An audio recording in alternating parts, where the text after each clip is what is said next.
नमस्कार, बहुत स्वागत है आप सभी का। आप देख रहे हैं हकीकत क्या है। मैं हूं सौरभ शर्मा। पाकिस्तान पर अगले 2 घंटे बहुत भारी हैं।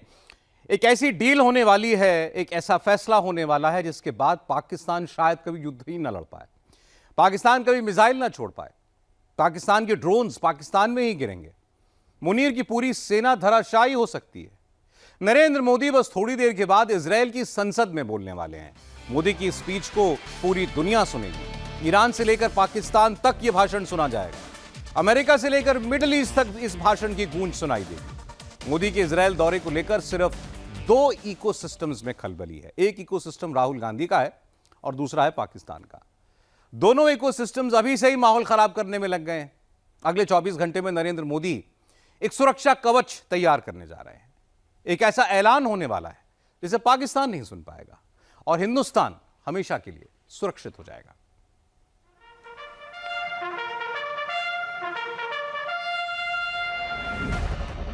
नरेंद्र मोदी और बेंजामिन नेतन्याहू की यह तस्वीर पाकिस्तान को डरा रही है, मुनीर को रुला रही है। मोदी नेतन्याहू से मिले, तब मोदी ने क्या कहा, नेतन्याहू ने क्या कहा, पहले यह छोटा सा हिस्सा सुनिए, फिर आगे की बात करेंगे।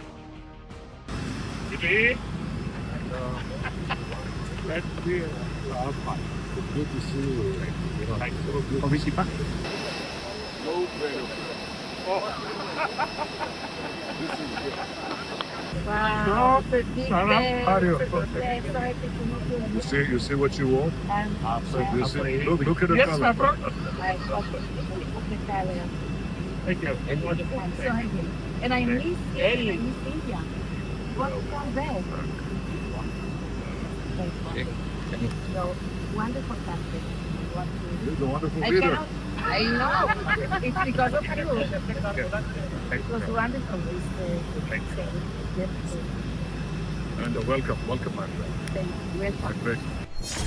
मोदी को गले लगाते वक्त नेतन्याहू का यह कहना कि बहुत देर हो गई, यह कोई सामान्य बात नहीं है। इसमें पाकिस्तान के लिए एक मैसेजिंग है और वो मैसेजिंग ये है कि पाकिस्तान तबाह हो जाएगा, बर्बाद हो जाएगा। अब इसकी 100% गारंटी है। पाकिस्तान तबाह हो जाएगा, बर्बाद हो जाएगा। इजरायल के बेन गुरियन एयरपोर्ट पर जब मोदी और नेतन्याहू गले मिल रहे थे, तब रावलपिंडी में मुनीर को 440 वोल्ट के झटके लग रहे थे। तस्वीरें देख पाकिस्तानी कह रहे हैं कि अब मुनीर मोदी के पैरों में गिरेगा, नाक रगड़ेगा, फिर भी पाकिस्तान को रगड़ा लगेगा ही लगेगा। तुम इनके पैरों में गिरोगे, तुम नाक रगड़ोगे, ये फिर भी एक दूसरे के दोस्त रहेंगे और पाकिस्तान को तो रगड़ा लगना ही लगना है। तमाम प्रोटोकॉल तोड़कर बेंजामिन नेतन्याहू और उनकी पत्नी सारा का एयरपोर्ट पर आना, मोदी को पर्सनली रिसीव करना, मोदी को ग्रैंड वेलकम देना इस्लामाबाद में शहबाज शरीफ को बेचैन कर रहा था। पाकिस्तान में नॉनस्टॉप यही टेप चल रहा था कि मोदी की ये इजरायल विजिट पाकिस्तान के लिए रेड अलर्ट है। ये जनाब एक खतरनाक विजिट है, नजर रखने की बहुत जरूरत है। लेकिन ये जनाब एक नया प्लान जो है इंडिया के साथ मिलकर इजराइल जो तश्कील दे रहा है, पाकिस्तान को इस हवाले से पूरी खबर रखने की जरूरत है, क्योंकि पाकिस्तान के साथ आज भी इंडिया और इजराइल हालत जंग में है। 8 साल 7 महीने 22 दिन बाद, 3159 दिन बाद, 75,816 घंटों बाद नरेंद्र मोदी इजरायल पहुंचे हैं। दुनिया के कोने कोने में मोदी की इस विजिट के चर्चे हैं। लेकिन सबसे ज्यादा शौक में अगर कोई है तो वो हिंदुस्तान का पड़ोसी मुल्क पाकिस्तान है। सवाल है, अब की बार मोदी पाकिस्तान के खिलाफ ऐसा कौन सा खतरनाक प्लान रेडी करने इजरायल पहुंचे हैं? नेतन्याहू के साथ मिलकर मोदी ऐसा क्या करने वाले हैं जिसके बारे में सोच सोच कर पाकिस्तानी कांप रहे हैं? जियोपॉलिटिकल सब्जेक्ट में टाइमिंग बहुत मैटर करती है। ये बात मैं इसलिए कर रहा हूं क्योंकि भारत के वज़ीर-ए-आज़म नरेंद्र मोदी इजराइल का अपना अहम दौरा करने जा रहे हैं और मिशन सुदर्शन चक्र को एक्टिव करने की बात की जा रही है। लॉन्ग टर्म के लिए पाकिस्तान के लिए बहुत नुकसान है। 36 का आंकड़ा जो कहते हैं ना, वो बन चुका है। एस्टेब्लिशमेंट को भी समझ नहीं आ रहा है। अब ये सिचुएशन वर्स होती है। केसरिया से मन जोगी हुआ रे, दिल झूमे देखो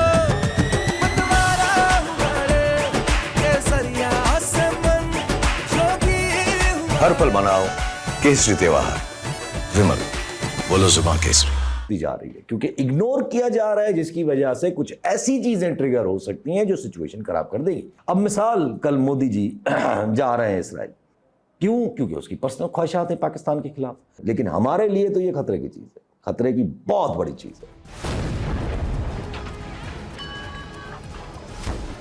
मोदी के इजरायल दौरे से पाकिस्तान अचानक इतना क्यों घबरा गया है, इसे 3 तस्वीरों से समझिए। एक तस्वीर पाकिस्तान की सीमा के बेहद करीब की है। Pokhran field and firing range में इंडियन आर्मी के सदर्न कमांड ने जो अग्निवर्षा एक्सरसाइज की है, उसकी ज्वाला एलओसी के उस पार महसूस की गई है।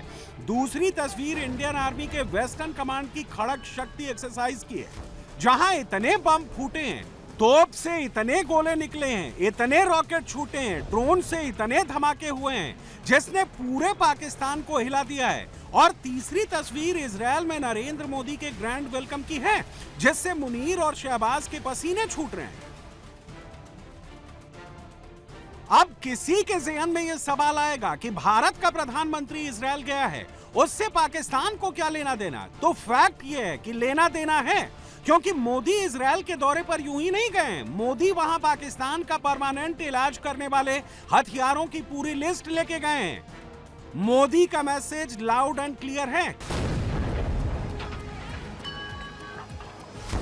कल युद्ध करना पड़े तो कल युद्ध करेंगे।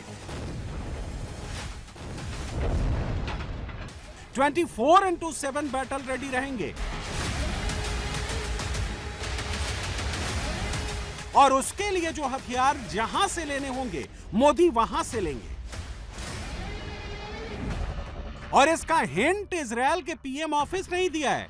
जिस वक्त मोदी और नेतन्याहू की 1-to-1 मीटिंग हो रही थी, उसी वक्त इजरायली पीएम के ऑफिस ने ऐलान कर दिया कि दोनों देशों के बीच कई सारे एग्रीमेंट साइन होंगे, जिसमें सबसे इंपॉर्टेंट होगा सिक्योरिटी एग्रीमेंट।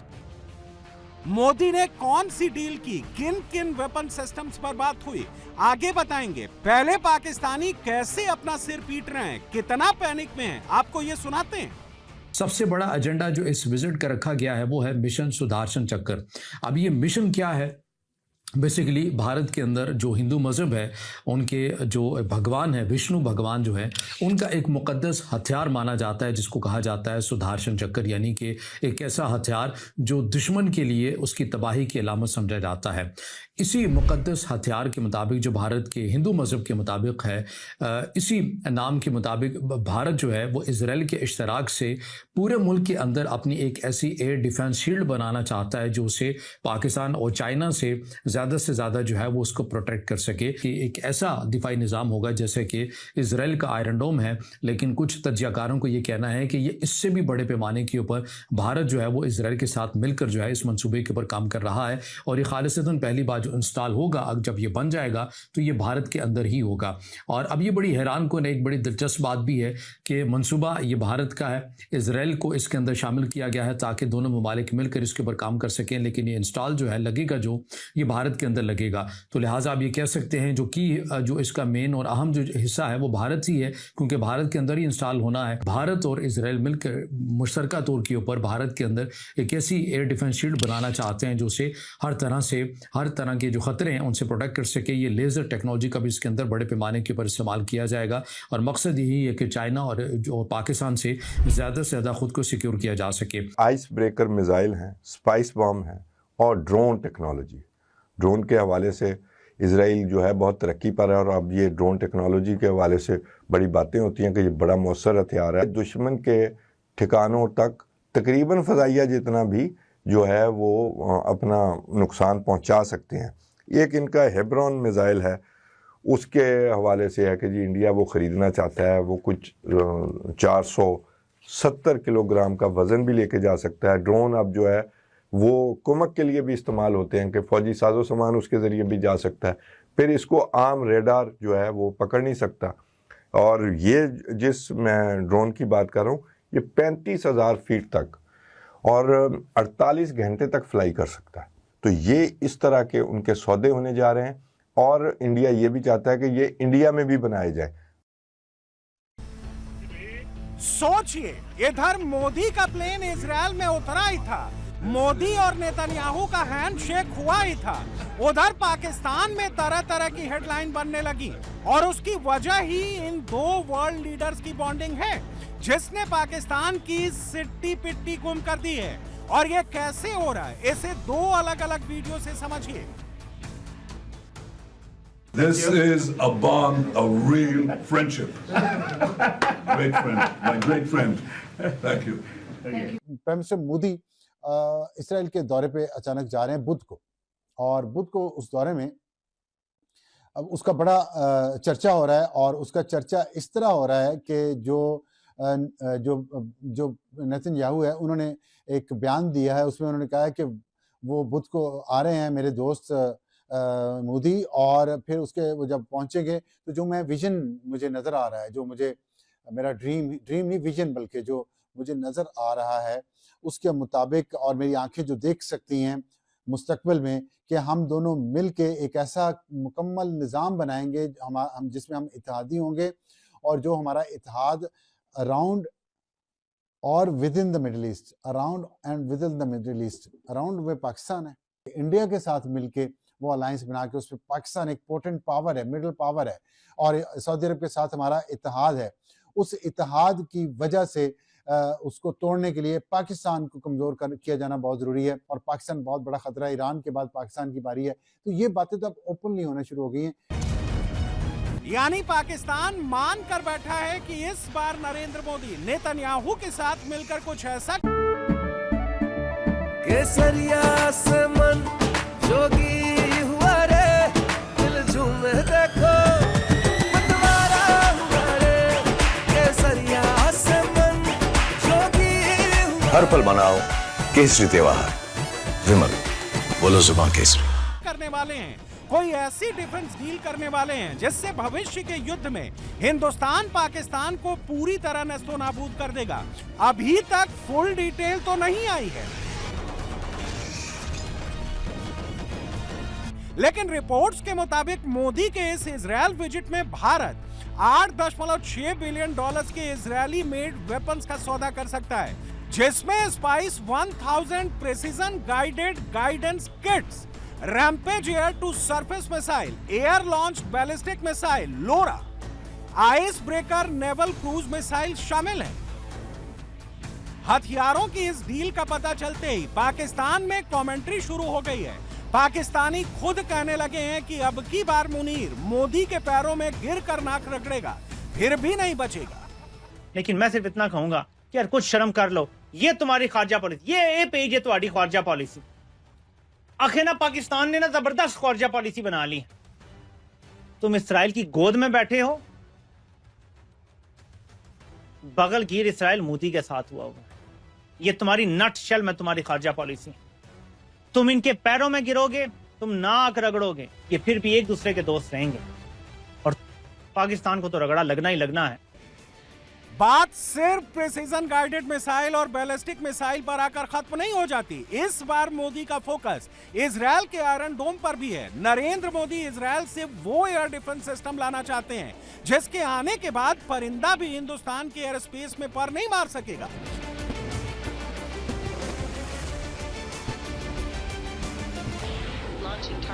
वैसे भी पूरी दुनिया को पता है कि इजरायल का एयर डिफेंस सबसे सॉलिड है, सबसे पावरफुल है। मोदी वैसा powerful air defence system Hindustan लाना चाहते हैं।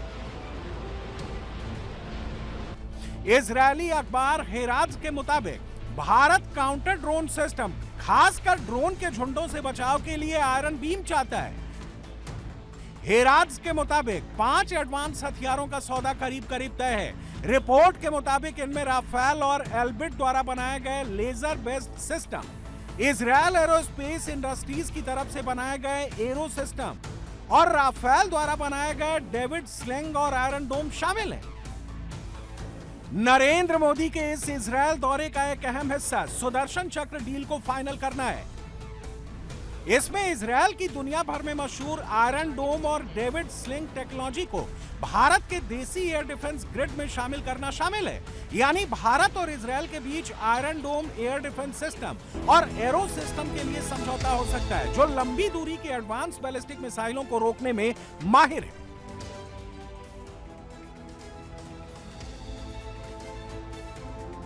हेराज की रिपोर्ट के मुताबिक इजरायल और भारत के बीच कुछ ऐसे एडवांस हथियारों के लिए भी समझौते हो सकते हैं जो अभी तक इजरायल ने किसी को नहीं दिए हैं, और ये सोच सोच कर ही पाकिस्तान में सबके पसीने छूट रहे हैं।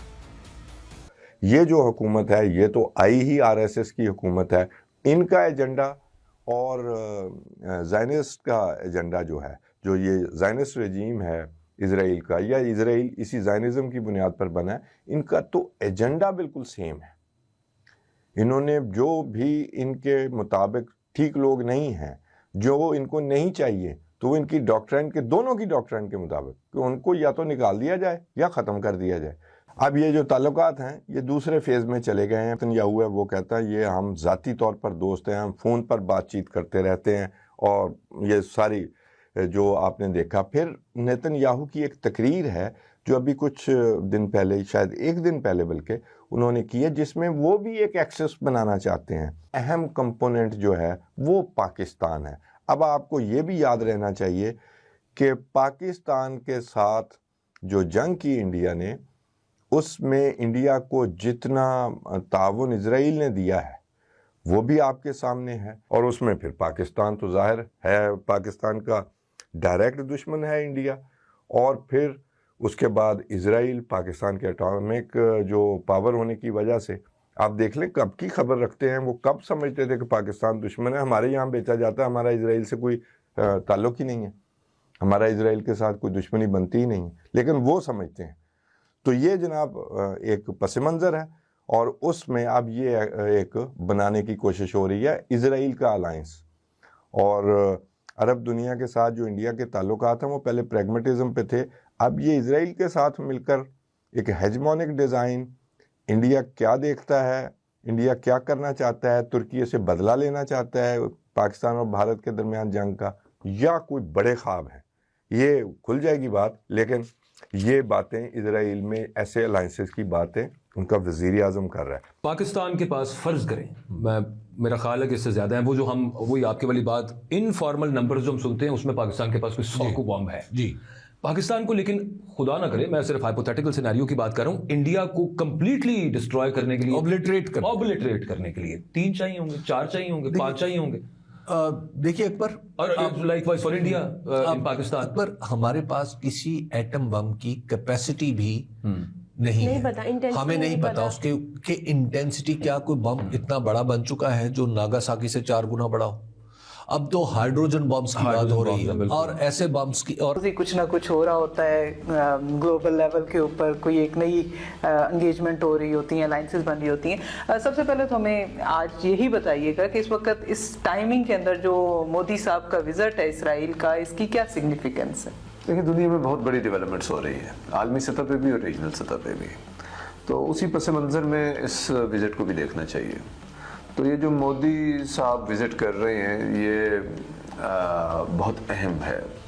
एक तो इसकी टाइमिंग बड़ी अहम है, एक ट्रिमेंडस अलायंस, और एक मोदी विज़िट कर रहा है तो एक बहुत बड़ी ताकत है जिसके साथ जो हमें विज़िट कर रहा है। और फिर वहाँ पे जो उनकी पार्लियामेंट है जिसको वो कनेसेट कहते हैं, कि उसमें मोदी साहब की स्पीच भी होनी है। केसरिया से मन जोगी हुआ रे, दिल झूमे देखो मतवारा हुआ रे, केसरिया से मन जोगी हुआ। हर पल मनाओ केसरी त्योहार, विमल बोलो जुबान केसरी।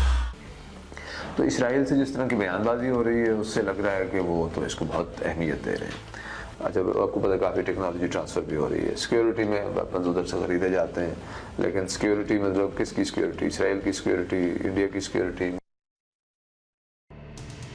इजरायल में मोदी के 48 घंटे सिर्फ डिफेंस डील की वजह से पाकिस्तान में सुर्खियां नहीं बटोर रहे, एक अलायंस की चर्चा भी हो रही है। नेतन्याहू ने भारत के साथ मिलकर जब से एक हेक्सागन अलायंस का आइडिया दिया है, तब से मुस्लिम उम्मा खासकर पाकिस्तान का ब्लड प्रेशर बढ़ गया है। पाकिस्तान के मंत्री से लेकर संतरी तक, फॉर्मर डिप्लोमेट से लेकर आर्मी चीफ तक, पत्रकार से लेकर आम आदमी तक, हर किसी को यही लग रहा है कि मोदी और नेतन्याहू पाकिस्तान को घेरने वाले प्लान पर काम कर रहे हैं। कट्टरपंथी ताकतों के खिलाफ संभावित गठबंधन के इस षटकोण ने मुनीर के मुल्क में सबकी नींद हराम कर दी है और अब पाकिस्तानी मान कर बैठ गए हैं कि ट्रंप भी मोदी और नेतन्याहू के प्रकोप से मुनीर और उसके टेरर इकोसिस्टम को बचा नहीं सकते। और अब नेतन्याहू साहब ने हेक्सागोन यानी कि 8 कोने वाली चीज, hexagon I think of alliance का ऐलान भी कर दिया है। और वो अलायंस क्या है? इंडिया, इसराइल, साइप्रस, अननेम्ड एक अरब नेशन है which is obviously UAE, unnamed एक अफ्रीकन नेशन है विच इज ऑब्वियसली मोरक्को। अब जब ये इसराइल अलग से एक हेक्सागोन ऑफ अलायंस बनाने जा रहा है, जिसका मेन टारगेट फिर क्या होगा, स्पेशली जब मोदी इसमें शामिल हो रहा है। आसिम मुनीर को डर है ट्रंप से, अपनी फौज से और अवाम से। ट्रंप को यह काबू कर रहा है जिस तरीके से है, अपने बांदर को भेड़ के बेइज्जती करवा के। वो किस तरह बेइज्जती करी है उसने, ट्रंप ने उसको कहे ये मैं नरेंद्र मोदी की बात करता हूँ, तुम खड़े जाओ, जैसे क्लास में नहीं कहते खड़े जाओ। अच्छा जी, फिर उसने कहा, उसने मोदी की तारीफें शुरू की और इसको खच्चर को, खंजीर इंसान को खड़ा कर दिया, शहबाज को। तो ये हमने ये सारी इस जगह पहुंचे कैसे कि पाकिस्तान को हमने इस जगह पर लाकर बिठा दिया। और आसिम मुनीर ने अब पाकिस्तान के दोनों बॉर्डर पे, जिनसे सबसे लंबे बॉर्डर हमारे हैं, वो हमारे सबसे बड़े दुश्मन बन गए। अफगानिस्तान इधर दुश्मन, हिंदुस्तान उधर दुश्मन। इसके साथ मैं जोड़ना चाहता हूं कि ये नेतन्याहू क्या कह रहा है कि मैंने एक अलायंस बनाना है इस खित्ते में, जिसमें इंडिया जो है सबसे अहम उसका हिस्सा होगा। ये क्या कहता है? पहले है कि जी नरेंद्र मोदी 25 और 26 फरवरी को जा रहा है इजराइल, और वहां पर ये नेतन्याहू उसके साथ एक 6 नुकाती अलायंस, याद रखें। और उन्होंने कहा है कि जी इंडिया, कुछ अरब ममालिक, कुछ अफ्रीका के ममालिक, ग्रीस, साइप्रस और कुछ एशियन पार्टनर्स, एशिया में कुछ लोग हमारे साथ होंगे। हिंदुस्तान का तो पहले नाम ले चुका है ना हमारे खिलाफ। हमारे इस पूरे मंसूबे में हिंदुस्तान बीच में बैठता है, पाकिस्तान तबाह हो जाएगा, बर्बाद हो जाएगा। पाकिस्तानी बिल्कुल सही कह रहे हैं, उनका मुल्क अब ज्यादा दिनों का मेहमान नहीं है। पाकिस्तान तबाह हो जाएगा, बर्बाद हो जाएगा और हिंदुस्तान ने उसकी तैयारी हर लेवल पर शुरू कर दी है। देश के भीतर इंडियन आर्मी ने मोर्चा संभाल लिया है, बम, गोलों और रॉकेट्स की टेस्टिंग शुरू हो गई है। उधर मोदी ने इजरायल पहुंचकर नेतन्याहू के साथ मिलकर पाकिस्तान के खिलाफ सबसे बड़े ऑपरेशन की नींव रख दी है। और इस वक्त आप लाइव तस्वीरें देख रहे हैं तेल अवीव से, इजरायल से, जहां संसद में, वहां की नेसेट में प्रधानमंत्री नरेंद्र मोदी को थोड़ी देर में अपना संबोधन करना है।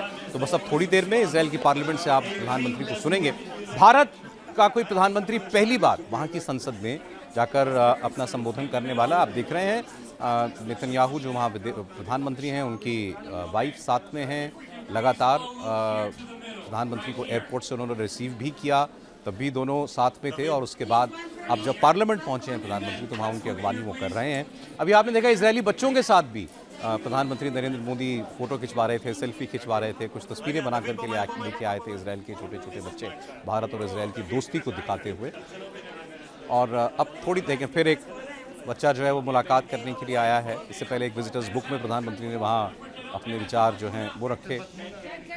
इजरायली अखबारों में नरेंद्र मोदी की तस्वीरें छपी हुई हैं। मतलब इस विजिट को एक बहुत बड़े पैमाने पर पेश कर रहा है इजरायल, जैसे उसके लिए एक बहुत बड़ी बात है कि भारत का प्रधानमंत्री इजरायल आया है। और केवल दूसरा विजिट है भारत के किसी भी प्रधानमंत्री का इजरायल का, और दोनों बार नरेंद्र मोदी ही वहाँ गए हैं। और थोड़ी देर में उनकी संसद से ये संबोधन प्रधानमंत्री का शुरू होगा। वो स्पीच आप इंडिया टीवी पर लाइव सुनेंगे। प्रधानमंत्री मोदी ने भी बड़ी गर्मजोशी के साथ नेतन्याहू से मुलाकात की जब वो एयरपोर्ट पर उतरे, और वो आपने जो थोड़ी सी उनकी बातचीत भी हुई वो आपने सुनी भी। नेतन्याहू कह रहे थे कि बहुत देर कर दिया आपने, मतलब आप काफी वक्त के बाद आए इजराइल। नरेंद्र मोदी इजराइल की संसद में होंगे, लेकिन सुना उन्हें जा रहा होगा काबुल में, कराची में, लाहौर में, क्योंकि पाकिस्तान में एक भूकंप पहले आ चुका है और वो अगले झटके के डर से कांप रहा है। एक तरफ ड्यूरंड लाइन पर आग बरस रही थी, दूसरी तरफ बलूचिस्तान से लेकर खैबर पख्तूनख्वा सुलग रहे थे। बड़ी बात यह है कि यह आग आज पंजाब भी पहुंच गई, पाकिस्तान का पंजाब। 24 घंटे में 5 बड़े हमले हुए। ना पेशावर में कोई सुरक्षित रह गया है, ना क्वेटा में, ना रावलपिंडी में, और इस्लामाबाद तो पहले से ही टारगेट पर है। टूटे फूटे चीखते पाकिस्तान की पूरी कहानी देखिए इस रिपोर्ट में।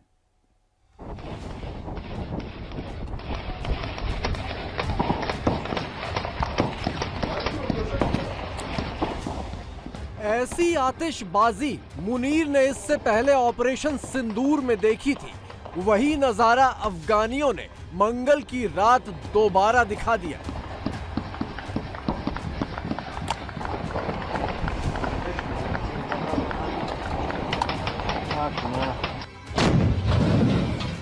मुनीर की फौज अफगान बॉर्डर पर पिटी।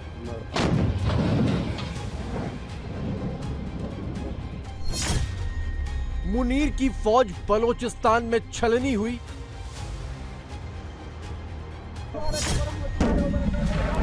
मुनीर की फौज खैबर पख्तूनख्वा में धुआं धुआं हो गई। लेकिन बारूद अब मुनीर के हेडक्वार्टर के बहुत नजदीक तक दस्तक देने लगा है।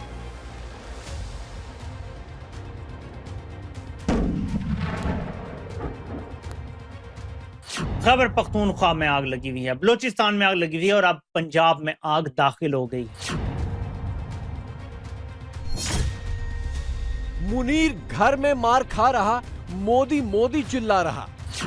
आप तहरीक तालिबान के बयानात उठा के देख लें, आप BLA के बयानात उठा के देख लें, आप नरेंद्र मोदी के बयानात उठा के देख लें, आपको हर तरफ से पाकिस्तान की फौज के ऊपर वैसे ही हमले होते हुए नजर आएंगे। पाकिस्तान का टुकड़े टुकड़े अंजाम। एक माइंडसेट है जिन्होंने 78 साल से इस मुल्क पर कब्जा किया हुआ है। हमारी असली लड़ाई मिलिट्री एस्टेब्लिशमेंट से है, जिससे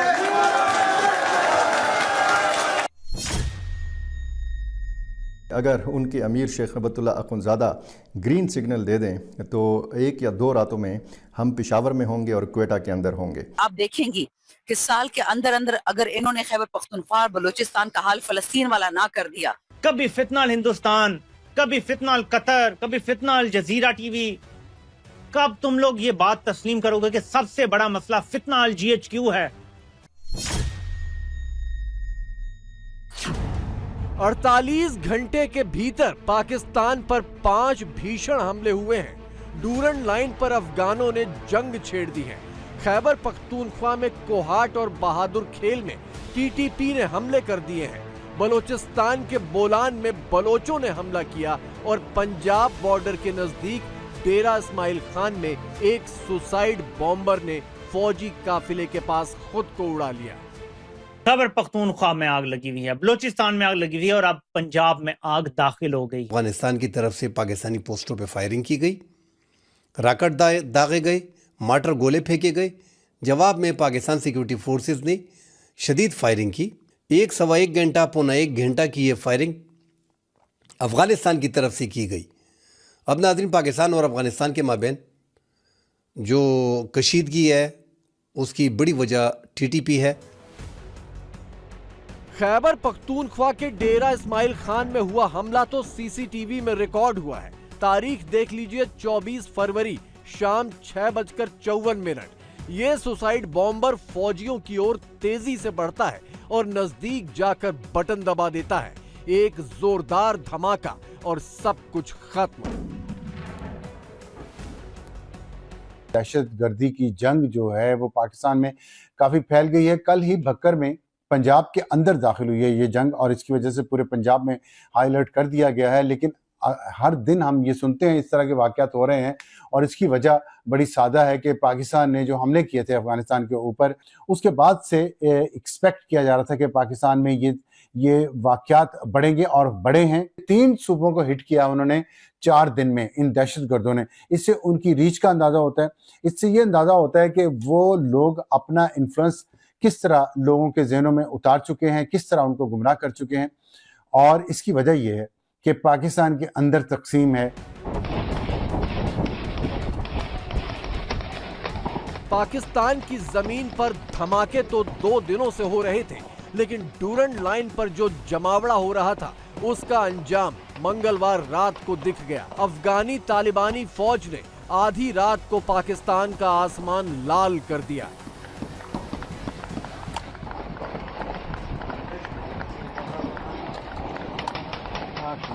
वहाँ पे एक ऐसी सरगर्मी देखी जा रही है, ऐसा लग रहा है कि जैसे फुल स्केल जंग की तैयारियां हो रही हों। अफ़गान जो अहदेदार हैं उन्होंने यहाँ तक कह दिया है कि अगर उनके अमीर शेख रबतुल्लाह अख़ुंज़ादा ग्रीन सिग्नल दे दें तो 1 या 2 रातों में हम पेशावर में होंगे और क्वेटा के अंदर होंगे। अफ़गान तालिबान के रुकन ने तो यहाँ तक कहा कि पाकिस्तान के अंदर हमारे लोग मौजूद हैं, और ये भी उन्होंने कहा कि हमारे पास ऐसे ख़ुदकुश बमबारों का ग्रुप मौजूद है कि हम जो है मुकाबला कर सकते हैं गैर मुस्लिम ममालिक।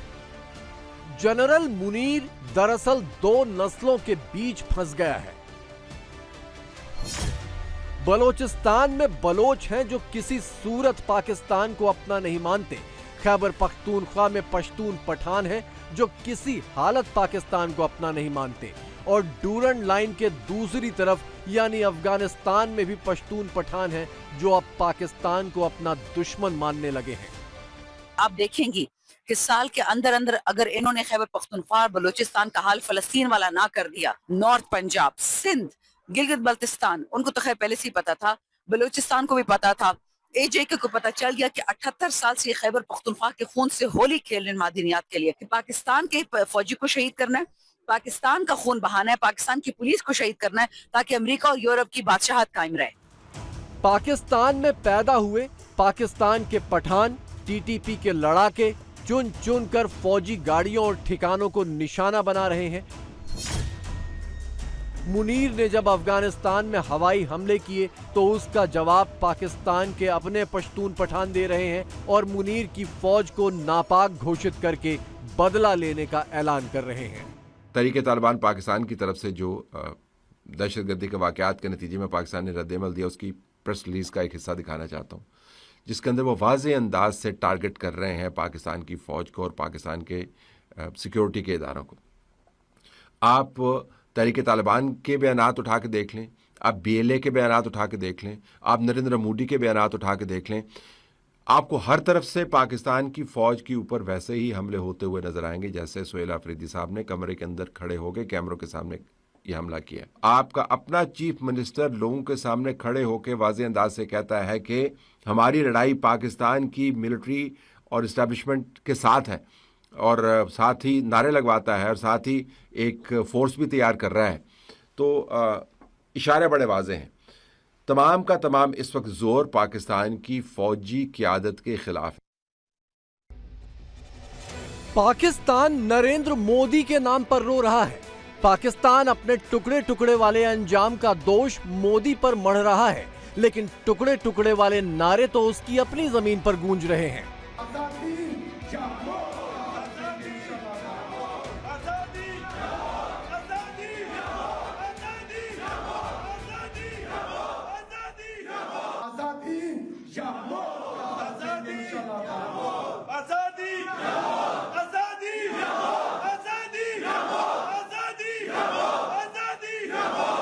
बलोच और TTP के लड़ाके तो अपनी जगह, खैबर पख्तूनख्वा का आम पठान नेता और खुद चीफ मिनिस्टर मुनीर को अपना सबसे बड़ा दुश्मन घोषित कर चुके हैं।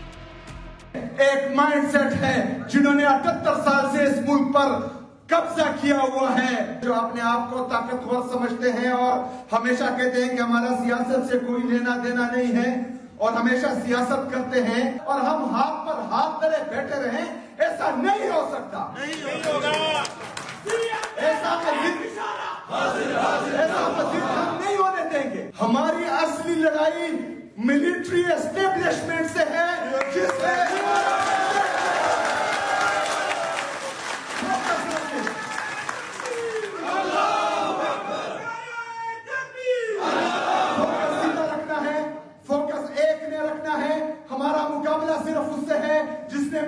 जेल में रखा है जनाब इमरान अहमद खान नियाजी को नाहक कैद किया हुआ है। ठीक खैबर पख्तूनख्वा वाली हालत बलोचिस्तान में भी है। बीएलए के लड़ाके तो फौज को मार ही रहे हैं। आम बलोच महिलाएं भी सड़कों पर उतरकर मुनीर को चुनौती दे रही हैं कि तुम जितना मारोगे हम उतना बाहर निकलेंगे।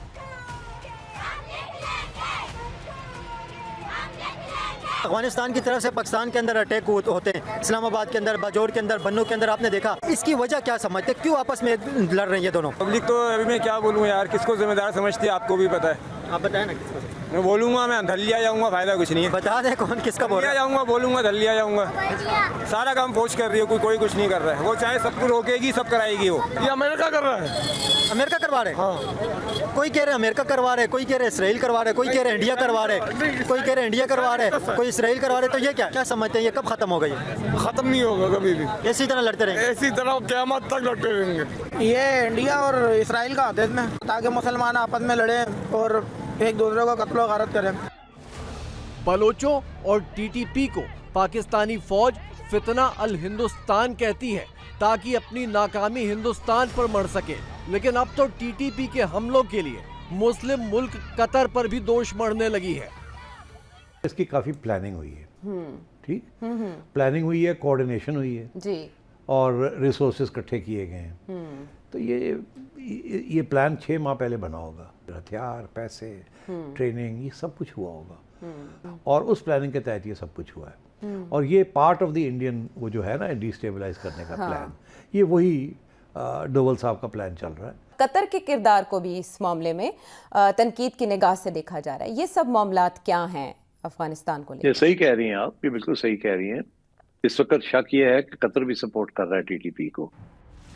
मजे की बात देखिए, टीटीपी के हमलों के लिए कतर को जिम्मेदार बताने के ठीक अगले ही दिन मुनीर और शहबाज कतर दरबार में सजदा करने पहुंच गए, भीख मांगने के लिए।